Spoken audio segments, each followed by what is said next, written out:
Eu quis dizer, are you blowing me out?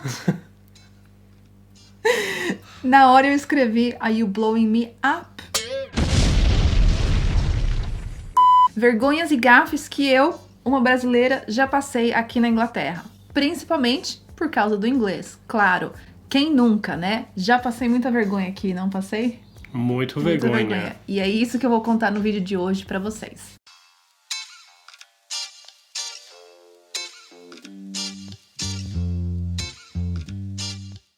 Olá pessoal, bem-vindos a mais um vídeo. Olha, se você não é inscrito aqui no canal, já se inscreva para você receber as notificações e acompanhe a gente também lá no Instagram. Todos os dias nós temos dicas de inglês, nós temos lá 2 perfis no Instagram, um falando somente sobre a Inglaterra e outro também focado somente no inglês britânico. Então vou deixar aqui na descrição desse vídeo, segue lá porque nós estamos postando o nosso dia a dia lá nos stories e muitas dicas sobre morar na Inglaterra e dicas de inglês também. Bom, esse tema eu decidi fazer porque é uma coisa que muitas pessoas sempre compartilham com a gente, né? Alunos também, os nossos alunos sempre falam das gafes que eles cometem na hora de falar inglês. Muitas pessoas que moram aqui também, com certeza vão se identificar aqui com esse vídeo. E vou pedir para você também, se você quiser compartilhar aqui nos comentários, né? Quais foram as vergonhas, as gafes que você já passou na hora de falar inglês. Ou qualquer outro também em relação, né, à Inglaterra. Talvez a pessoa não saiba coisas da cultura e acabou também passando aí alguns perrengues e algumas vergonhas. Já aproveita e deixa aqui nos comentários também para que a gente possa ler e também outras pessoas possam aprender aí com os nossos erros. Mas se você ainda tem medo de falar em inglês, não se preocupe. Esse vídeo aqui, claro, vamos dar muitas risadas, né? Agora, hoje em dia eu dou muitas risadas, mas na hora, claro, não é uma coisa agradável, não são situações agradáveis, mas tenha em mente que essa vergonha, sejam pequenas vergonhas ou grandes vergonhas, nós sempre iremos passar, né? Quando nós estamos aprendendo um novo idioma. Então, perca essa vergonha, já começa aí a falar em inglês, não tenha vergonha de falar na frente de outras pessoas, porque é assim que, na maioria das vezes, nós aprendemos com os nossos erros. Eu vou mencionar aqui umas coisas que são clássicas, né? Principalmente no início, quando eu cheguei aqui. Então, o clássico, né, traduzido do português para o inglês. Quando a gente fala eu quero e, né, na hora de você pedir alguma coisa e o que na hora que você fala quando você não entende a pessoa. Então, no inglês é considerado bem mal educado você falar what, né? Quando você, por exemplo, a pessoa fala alguma coisa pra você e você responde ali com what. Principalmente aqui na Inglaterra, porque eles usam muito o sorry. Sim, pra tudo. Então, quando alguém falar alguma coisa com você e você não entender, não fale o what. Você pode falar sorry, could you repeat that? Or sorry, I didn't understand. Quando fala what, parece uma pergunta. Talvez uma pessoa disse uma coisa e você responde com what, o significado é diferente. Soa mais agressivo. É tipo assim, a pessoa vai dar a entonação de que o que a pessoa falou pra você, você não gostou. Então você tipo assim, o que você disse? Como Sim, é que exatamente. né? Então vai ser sempre nessa entonação de uma coisa mais grosseira, né? De uma coisa negativa. E o I want, né? Eu quero também, quando você vai num restaurante, você vai em algum lugar, na hora de pedir, nós temos outras opções mais educadas que os nativos estão mais acostumados também. Evite falar I want, você pode falar I would like, could I have, can I have. Na época que nós nos conhecemos, né, o Dave até dava risada, porque eu já era fluente em inglês, já morava aqui há uns 3 anos, mas claro, ainda precisava melhorar o meu inglês, principalmente coisas de pronúncia, então na época eu ainda tinha um sotaque um pouco mais forte e, claro, tinha muitas dificuldades com pronúncia, de lugares principalmente. Call of Duty, Piccadilly. Na época que nós namorando, Mariana tem dificuldade com estas palavras. Sim, o D, então, eu ainda associava muito as pronúncias, às vezes, com a forma que a gente pronuncia no português. Então, puxar um pouco mais o D, em vez de falar Piccadilly, com o D mais suave, eu falava Piccadilly, que pra eles soam como se fosse um som de um G, né? E o Dave, eu lembro que ele falava, não tem G no nome de Piccadilly. E o Call of Duty, esse U aí no Duty, era bem difícil pra mim no início, então eu acabava falando Duty. Não, nada a ver, irmão. Então, pronúncia correto é Piccadilly, Piccadilly Circus, Call of Duty, Call of Duty. Uma outra coisa que Mariana tinha dificuldade foi as palavras fabric softener. Ela dizia softener fabric. Eu não conseguia, porque, né, geralmente no inglês muitas coisas são trocadas, né, principalmente os adjetivos. Então, fabric softener, que é o amaciante de roupas, na minha cabeça eu ficava sempre trocando. Então, porque, novamente, pensando naquela linha, né, português para o inglês, ainda de vez em quando batia ali o tic-teco, não conseguia funcionar. Então, durante muito tempo eu ficava trocando essas palavras, né, então falava softener fabric. Bom, eu vou falar também aqui de vergonhas, as principais vergonhas, na verdade, que eu passei, que foi até mesmo antes de conhecer o Dave, foi bem no início, logo que eu cheguei aqui, acho que foi a maioria dessas vergonhas que eu vou falar aqui, foram nos primeiros 6 meses, porque eu cheguei aqui com inglês 0, né, e fui aprendendo. Então, nesse meio do caminho aí aconteceram muitas gafes, e uma que eu me recordo bastante é na época do meu primeiro emprego, onde eu trabalhava numa cozinha, e tinha o chefe, e o chefe era polonês, já era fluente, claro, ele já estava aqui há um tempo. Então, quando eu falava as coisas, ele entendia, porque ele também passou por isso. Então, no dia ele entendeu, mas ficou assim uma coisa um pouco assim estranha. Ele me fez passar vergonha, porque ele falou na frente de todo mundo. E ele pediu pra eu fazer uma coisa, pediu pra eu fazer um favor pra ele. Na época eu trabalhava lavando as panelas, então não lembro se ele queria que eu ajudasse ele a preparar alguma coisa na salada, alguma coisa assim. Ele perguntou, né, você poderia fazer isso pra mim? Porque não era parte do meu trabalho, né, não era, a minha função era apenas né, lavar as panelas, lavar os pratos. Eu queria dizer que eu não me importava de fazer. E a frase que eu falei pra ele foi, I don't care. E na hora ele falou, você tá querendo dizer you don't care ou you don't mind?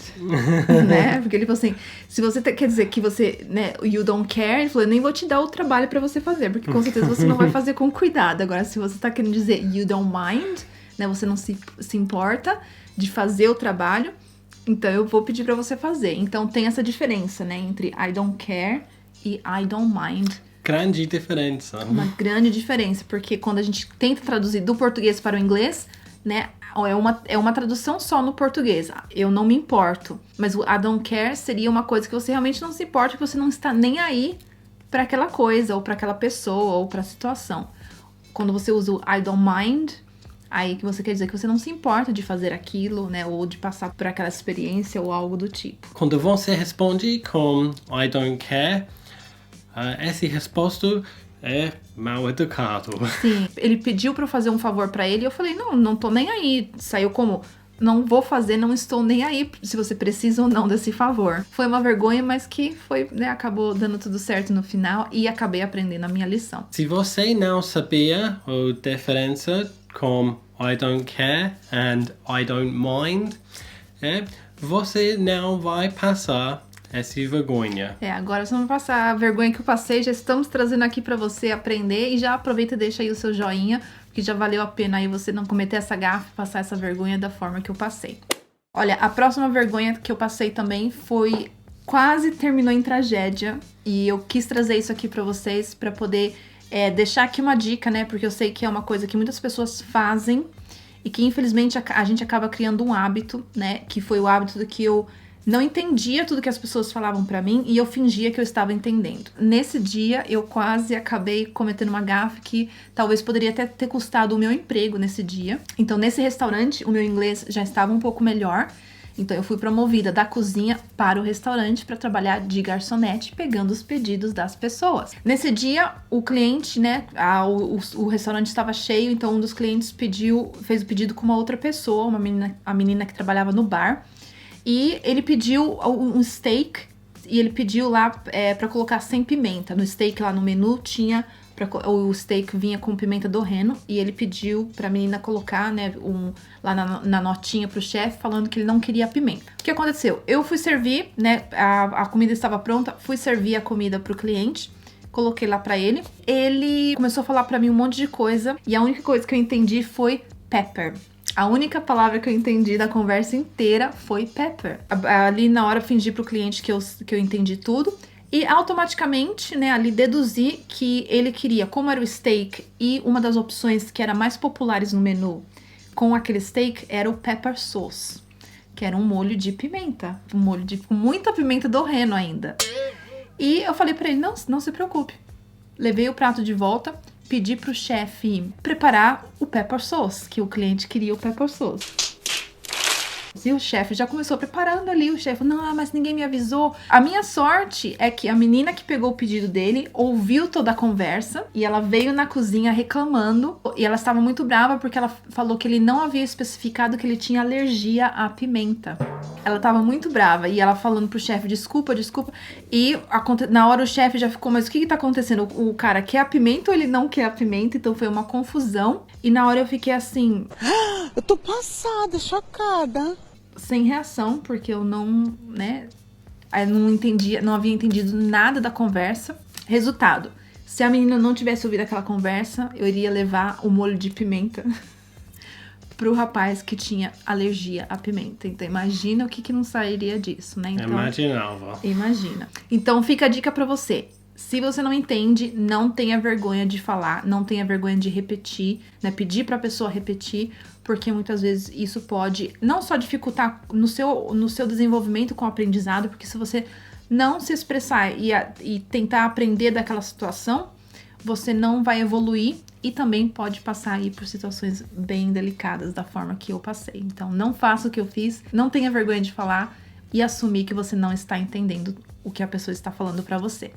Bom, e uma outra vergonha que eu passei foi logo no início aqui também, na verdade, uma das minhas primeiras entrevistas de emprego. Eu apliquei para uma vaga, recebi uma ligação e quando eu atendi o telefone, a moça, né, falou que precisava pegar os meus detalhes, né, as minhas informações, pra gente fazer ali uma pequena entrevista por telefone.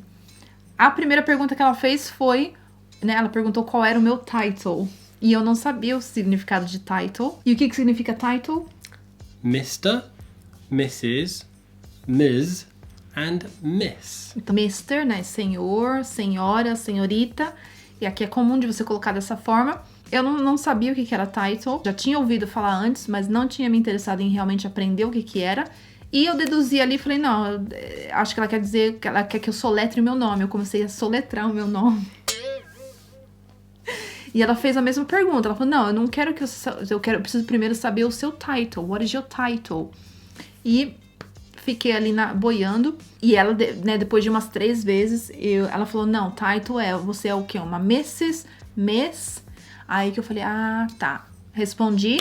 Só que isso já causou, de primeira, né, uma má impressão. Claro, não consegui o emprego para essa vaga que eu apliquei, porque já lá durante a entrevista mesmo, por telefone, a mulher já cortou, já pegou ali os meus detalhes, já percebi que já tinha desandado tudo ali na conversa. E claro, não passei da fase da entrevista por telefone, e isso acabou custando aí talvez uma oportunidade para mim. Então fica a dica para você, né, já saber pequenas coisas, porque na verdade o meu inglês até seria o nível, né, que eles estavam pedindo, não era uma coisa assim muito avançada, mas só de não saber uma coisa simples, né, porque a pessoa vai achar, puxa, mas não sabe nem qual é a diferença, né, de uma coisa que você precisar colocar na sua aplicação para uma vaga de emprego, acabou causando uma má impressão, além, claro, da pequena vergonha que eu passei no telefone. Quando uma pessoa pergunta para você what is your title, você pode responder Mr.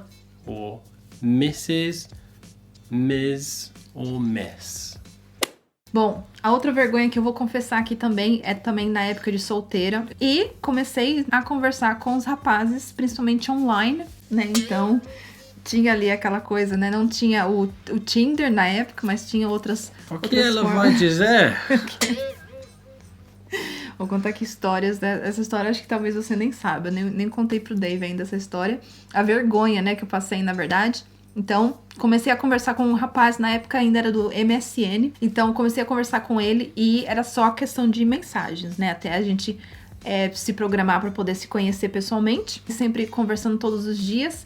E ele sempre falava, né? Então, toda vez que a gente tinha uma conversa, eu falava, eu que acabava terminando a conversa, porque às vezes era o horário de eu ir trabalhar, eu tinha que fazer alguma coisa, então eu sempre falava pra ele, desculpa, mas eu vou ter que terminar essa conversa. E ele sempre colocava a mesma pergunta, num tom de brincadeira, né?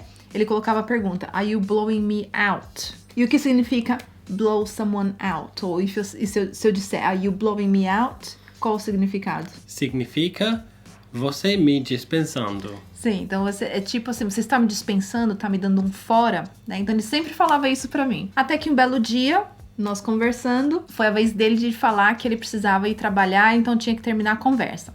Eu, querendo, né, mostrar ali o meu inglês pra impressionar, acabei escrevendo pra ele. Eu quis dizer, are you blowing me out? Na hora eu escrevi, are you blowing me up? Então eu troquei a preposição, o maldito phrasal verb acabou ali me fazendo passar vergonha, né? Então eu acabei trocando blow out pelo blow up. E o que significa blow up? Blow up é... Esse é blowing. Esse é como blow someone up. Então saiu tipo, você vai me explodir, né? Então blow up significa explodir, que seria explode, né, em inglês. Então, claro que ele achou muito engraçado e ele até falou, se eu fizer isso, eu vou acabar me complicando, né? Então ele acabou levando na esportiva, claro, entendeu que eu acabei trocando, mas foi uma vergonha. E claro, aprendi a minha lição, né? Trocando ali as preposições. Então, não cometa esse gafe. Não dizer Blow up. blow up. Não dizer isso. Blow out. Are you blowing me out? E você, já passou por alguma situação parecida como essas que eu falei aqui? Deixa nos comentários que nós queremos saber também. E também já fica aí a dica para quem está assistindo o vídeo e também aprender com esses erros que nós falamos aqui no vídeo e também com a experiência que você vai compartilhar aqui nos comentários. É isso, se você gostou desse vídeo, deixa aí o seu joinha, se inscreve no canal e nos vemos no próximo vídeo. Tchau!